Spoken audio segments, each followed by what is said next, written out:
Hello and welcome to final round back nine coverage from the 2018 Jonesboro Open presented by Prodiscus. We are here at the Disc Side of Heaven course in Jonesboro, Arkansas.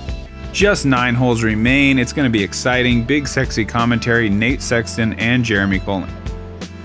Well, let's see how exciting it can be. And we saw some putting mishaps from Garrett and James and Colten a little bit, but Ricky just playing a clean front nine so far, extending his lead and making things really difficult on the guys in chase card and also on lead card to catch him. Definitely. Hole 10 is a long par 3 at 360 with kind of a low ceiling and uphill finish and then an elevated basket perched right here on a slopey green. Mid-range turnover is possible, fairway driver, or a forehand. We're going to see a turnover from Conrad here. And turnover it does. Is it too far? Yes, it is. What a crash. Wow. Doesn't hit the ground until 80 feet past the basket. That might be winning longest drive on the hole. Not an award you really want to win, but an award nonetheless. A foot lower, and that would have gone about 150 feet shorter. Yeah, you're right about that. Ricky throwing the flex. I don't know if it has time to skip back. It does not. And this is just such a beautiful hole. A fantastically designed hole. So difficult with these hillsides and the low ceiling to keep the speed and the angle of entry all correct. It's just so technical. Yeah, it is. And look at this. I didn't even know you could go that wide. And Garrett, you can see hitting the 10-meter circle flag. So he's going to have some room left to make his putt, but potentially an open door there with Ricky going to have to lay up for his par. And Colten looks like he's putting a pretty good move on it here into the circle and stays in the circle, I think. Oh, yeah. That's a great shot. That's going to be about 24 feet away. James from no man's land, really. Almost having to grab a mid-range. He's so far past the basket. Jeez. That is crazy. Could you imagine if the pin was there, what a drive that would be? Like, no one is deucing that. Right. Looks like Ricky does have a line. I was worried he wouldn't. Oh, my goodness. Yeah. Nearly. And that's a putt that he would probably run either way. I mean, anyway, even if they were close to him. But when he has that much buffer. Oh, yeah. Garrett up and in. Nice, Garrett. It allows Ricky to be a little bit more adventurous on the greens. This is not a putt you want to run from outside the circle, but Ricky just shows it doesn't really scare him at all. No, not at all. And here's Colten for his birdie. 2 great birdies from Colten and Garrett. And this is where we saw Garrett kind of pick up some steam yesterday on the back nine. He really put together a solid back.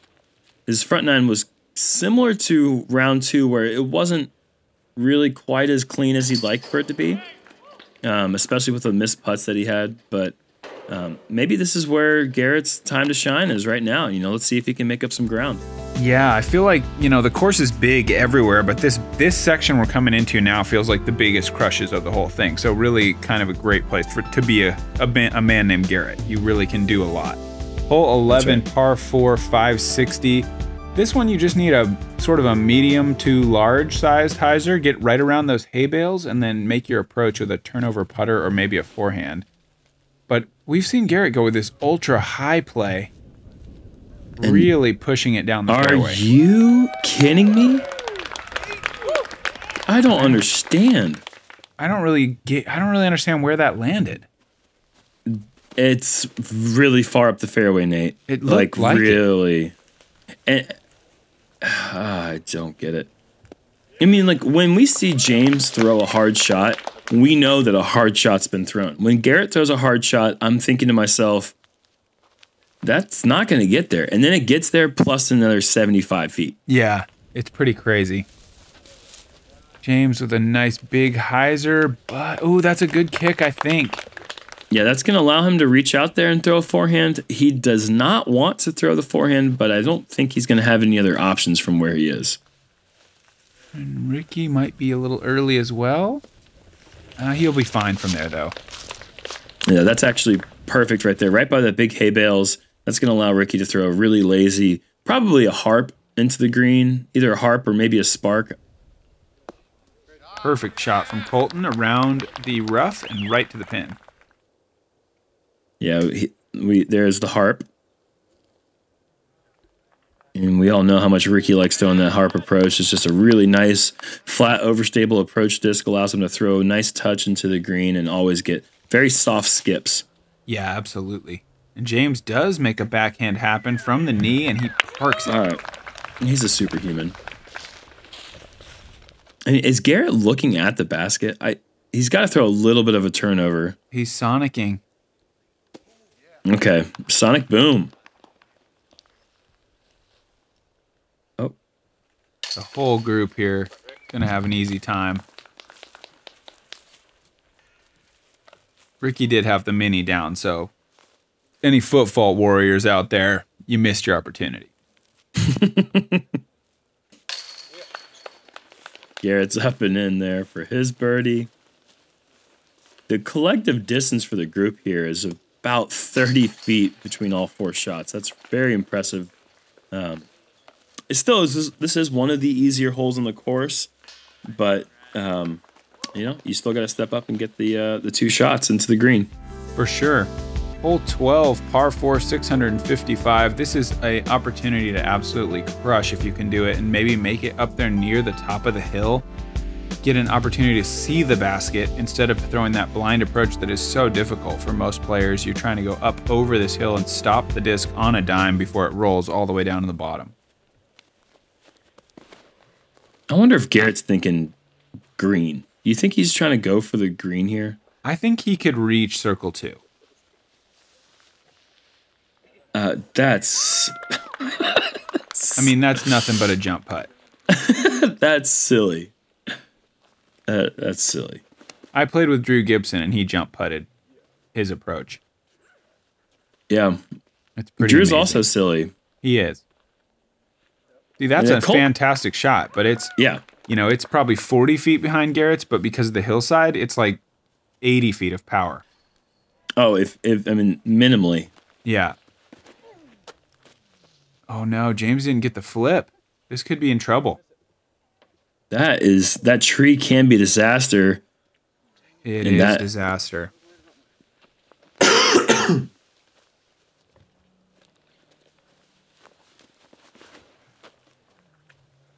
And Ricky not trying to do anything too insane, just kind of a hyzer into a flat. Perfectly done. Ricky did the same thing last year. He's got the distance to get a lot further up the fairway, but he has this approach on lock. There's something about this approach that doesn't scare him whatsoever. We'll see if I'm eating my words here, but what an incredible... James with a huge hyzer around the back, through the back door to the green from short of the OB. That was a massive shot. And not only that, that shot is entirely 100% blind. And there you go. Look again. Ricky, these shots, you cannot see the pin on this hole. And that green, that slope is so dangerous and so fast. To just trust these shots and throw these with such confidence is just, that's amazing. Yeah, it really is. Colten comes up a little short. That's not a putt he's going to like the look of. And Garrett doesn't even need a jump putt. He's just going to go with a regular old putt. Wow. Yeah, and the big advantage there for Garrett's drive, he could see that flag stick wave and he knew exactly where it was. Much better distance read. Oh, yeah. Wow. You get a better angle here. You can see how scary that putt is. It is just going straight downhill behind the basket. That putt hits no metal. He's going to have a 45-foot comeback at the minimal. You know, it's very, very least. What a save by James. Got to appreciate that. Not a great drive, but an amazing 4.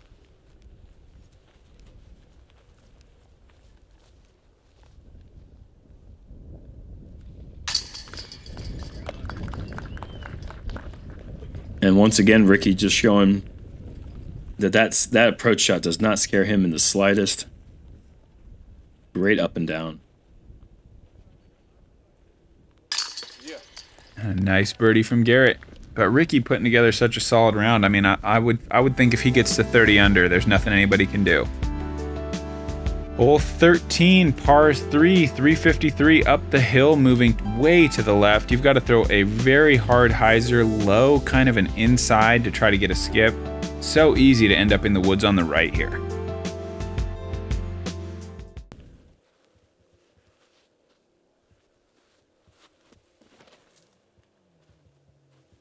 High and inside, underneath the low ceiling limbs there. Oh, wow. What a shot there from Garrett. And that's another time, I mean, we said it already, but it just looked like he threw it so soft. Amazing. And that's gonna be 4 for 4 for Garrett on the back nine. Like we said, you know, he likes to turn it up on this back nine out here. Wow, great shot. Sit down. Nicely done by Colten.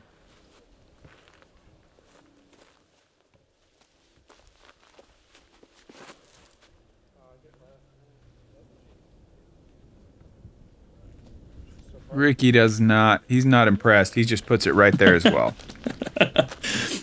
That shot is so difficult, and these guys are making it look way easier than it is. Yeah, it's not really fair. Our viewers aren't going to appreciate the difficulty of the shot. And this one looks even better. What a grouping. Oh, and it's the worst. And it's the worst inside the circle. James straight up the hill from 31 feet. Oh, just a little left. And it's looking like he's going to be losing the stroke to the card here as Ricky is just on fire, firing on all cylinders. Like you said, just, you know, like you said, he gets the 30 under par. Yep. There's nothing that can be done. I agree. It's not, yeah. The man's too hot. Colten in for a birdie, certainly not giving up though. And the battle for second is pretty interesting stuff. I mean, there's people on the second card making moves too.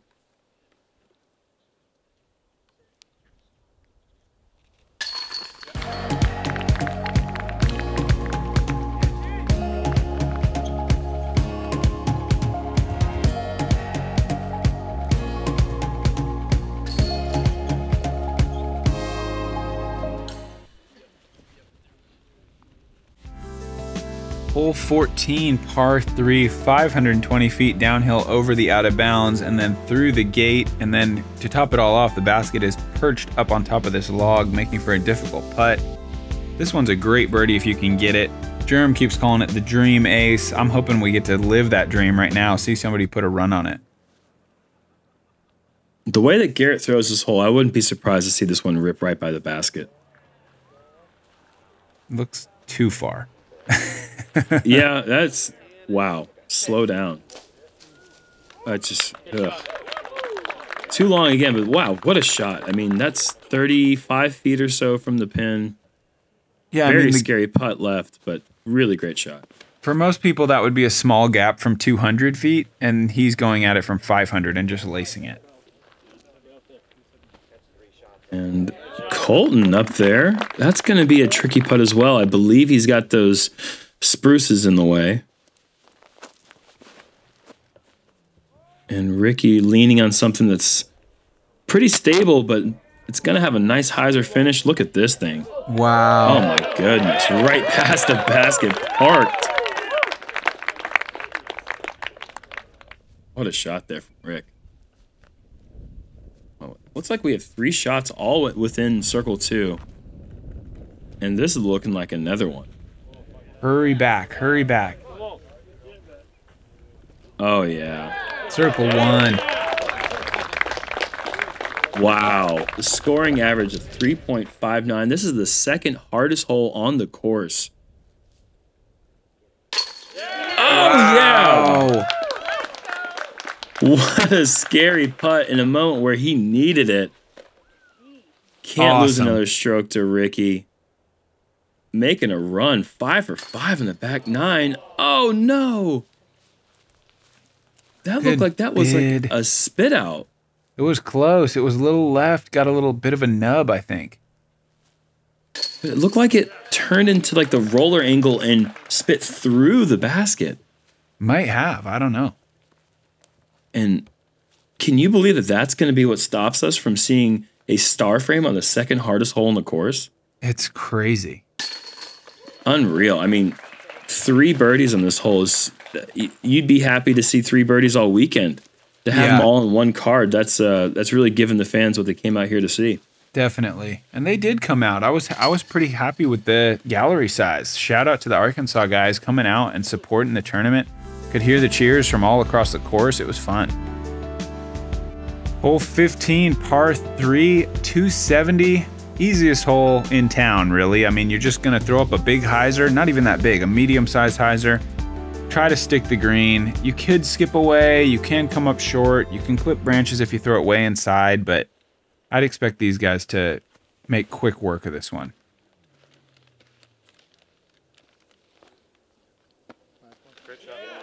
And Garrett's going to make it 6 for 6 in the back 9, just absolutely on fire right now.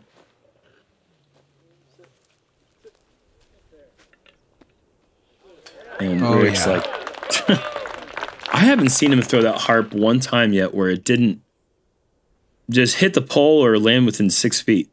And it's famous Ricky. You can hear him in the background going, sit, sit, sit, when it's perfect. Like we've said before, he's so demanding of himself. He'll release a perfect shot, and he doesn't even like it until he sees it come to rest.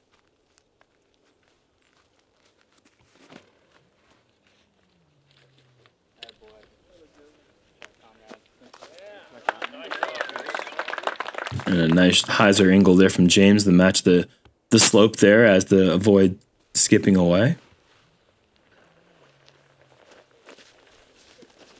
A little bit more angle there from Colten, but that's still well within his range. Looks like we're going to be having a pretty good shot here to star frame if Colten can drop this. Oh, and he can. And this hole, you know, for the lead group, sure, it's not that exciting. But you got to remember, there's guys like me and Germ out there in the field back in 20th, 40th, 50th, whatever place we're in. You know, this hole's not going to be so easy for the entire field. Kind of boring to watch these super pros play it, though. Yeah, these super pros do make it look easy. Yeah, but there's 100 guys in this tournament. So, you know, some of us struggle on holes like this.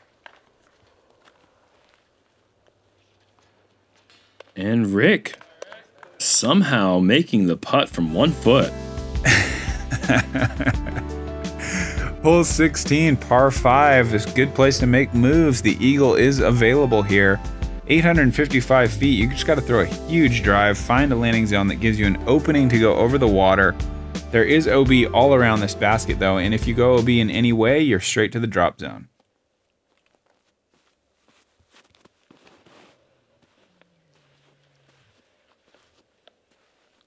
Garrett with a big crush, moving left. That's going to set up a huge hyzer, I think. Oh, yeah. Yeah, that's where you'd like to be right there. That's going to open up that big hyzer shot.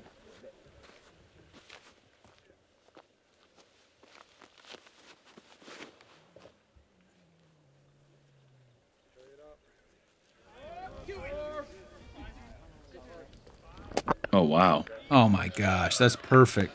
Oh, wow. What a shot there. That's in the ideal shot. He could probably throw anything in his bag to the pin from there. Forehand, backhand, anything. I wouldn't be surprised to see Ricky lean on a sidearm approach from there. I wouldn't either. It really opens up the forehand flex shot. James over to a similar spot as Garrett, probably setting up a big hyzer play.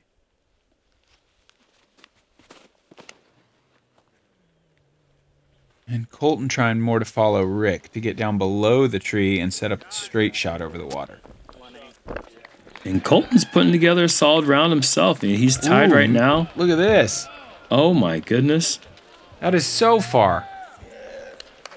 What? That is a huge shot. With that roll, that must have traveled 540 feet. Yeah, I would think so. That is way down there. That's where some people put their second shot layups. Uh-oh. The tree wreaking havoc, and he's going to have to go to the drop zone now. And that opens up the door for Garrett to extend his lead over third place and also give Colten a chance to take solo third place. Garrett out there near circle 2. I'm sure he would like to have slowed it down quite a bit more. And yeah, we're going to see Ricky going with a little forehand shot right at the basket. I mean, nothing in the way. That's incredible. Oh, man. And Ricky is so close. Looking at the eagle. You said all he needed to do was get to 30. He's already at 31, and he's looking at going at 33 right here. Yeah, it's incredible. With the weather we've had on a course this long, I really didn't think we'd see 30 under. I thought the winner might be in the high 20s. It doesn't look that way now. Not the case.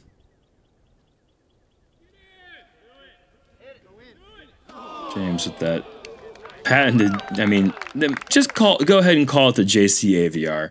I mean, all respect to Juliana Korver. That disc is amazing, but James is really the one out there doing all the work with that disc right now. Yeah, they could split time on it. It's a great disc, and they've both thrown it so well. But James, yeah, he's a magician with those.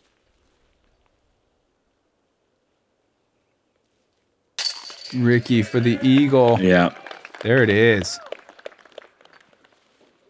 Yeah, he's opened up the lead. It's going to be 5 strokes with 2 to go after this. Basically, you can go ahead and call Ricky Wysocki your champion, but we need to see who's going to get the rest of the places on this card. Definitely.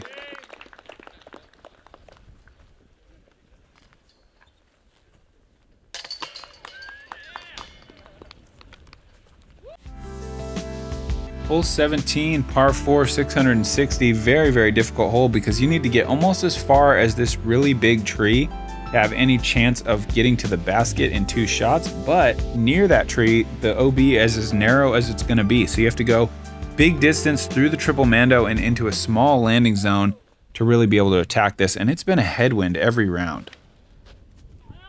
I'd say this is what I consider this to be the hardest hole in the course. Statistics say it's only the 3rd hardest hole in the course, but it's just such a tricky landing zone. Ricky just keeping the drive safe and saying, you know, I'll figure it out from there later, which is a pretty smart play. It's not that hard to get your 4 if you're down there in the woods and you can pitch out somehow. But if you want to get yourself in position to get your birdie 3, you have got to play with that out-of-bounds fence line, and it is so tricky to do that. Uphill, blind, into a small landing zone with the out-of-bounds area on the left.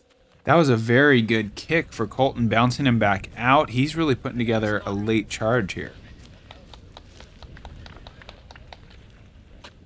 And watch out Garrett Gurthie, because Colton's only 1 stroke back here. James is going to need to drop before the fence line. It looks like he will. Should have a good angle from there, but it is a long way. Yeah, he sacrificed a little bit of distance, or I'd say maybe even a lot of distance, but, oh, is he going to go hyzer? Wow. Oh my goodness, we are looking at a crazy person. Could it work? Almost. Oh, and he knows it's good. Yeah, that's close. That's edge of the circle, maybe inside circle 2.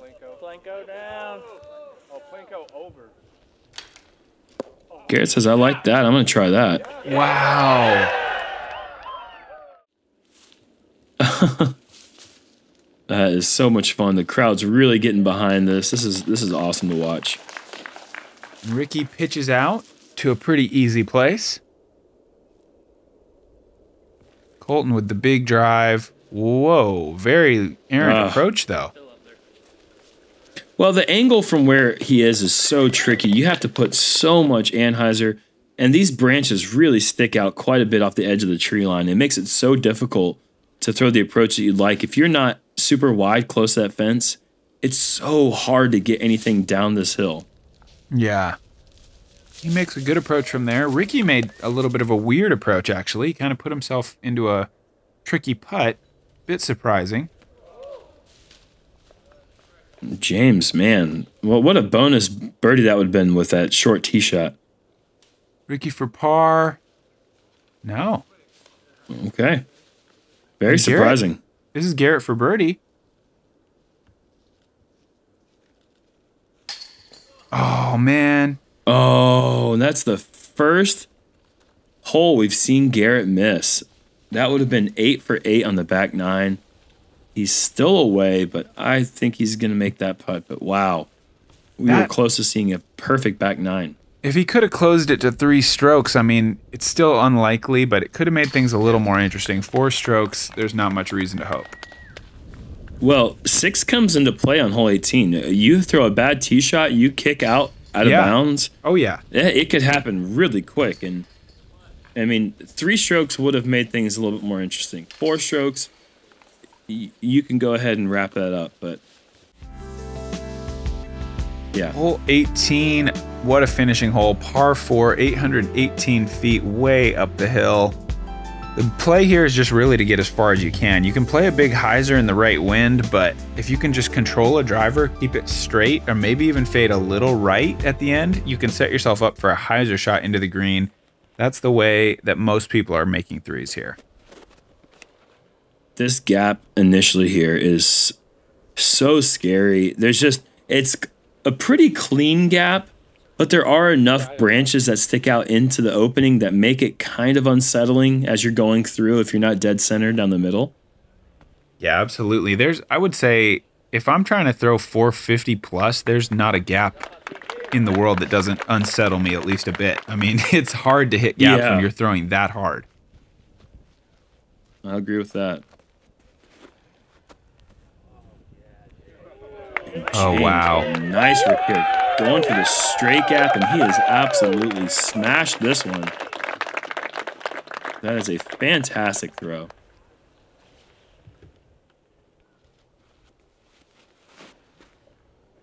Ricky just playing the smart sidearm here, and look at this shot. I mean, yeah.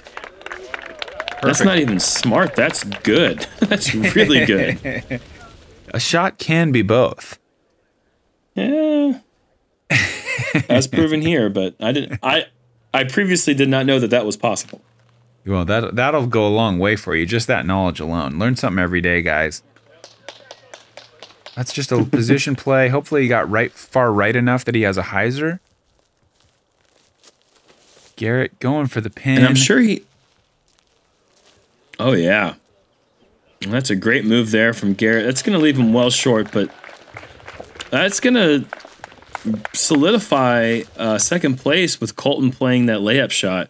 I wonder if Colten was more aware of of Conrad being 2 strokes back, or if he knew that he needed to make up a stroke on Garrett to tie for second place. Yeah, it's hard to say.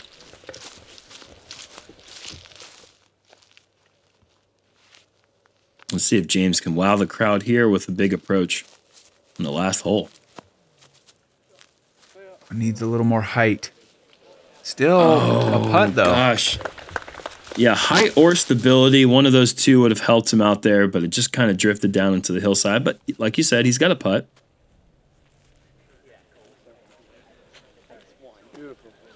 Great shot. And really well played event for Colten Montgomery, really showing what he's made of. Excellent composure on the lead car to the entire final round. Yeah, and that was a big shot because who knows I don't know if he's checked his phone or not, but Eric Oakley in the clubhouse at -27. So a podium finish secured by that clutch upshot right there. Wow. Garrett, a really well-played tournament, really showing he belongs. After a couple-year hiatus, he is back, and dare I say, better than ever.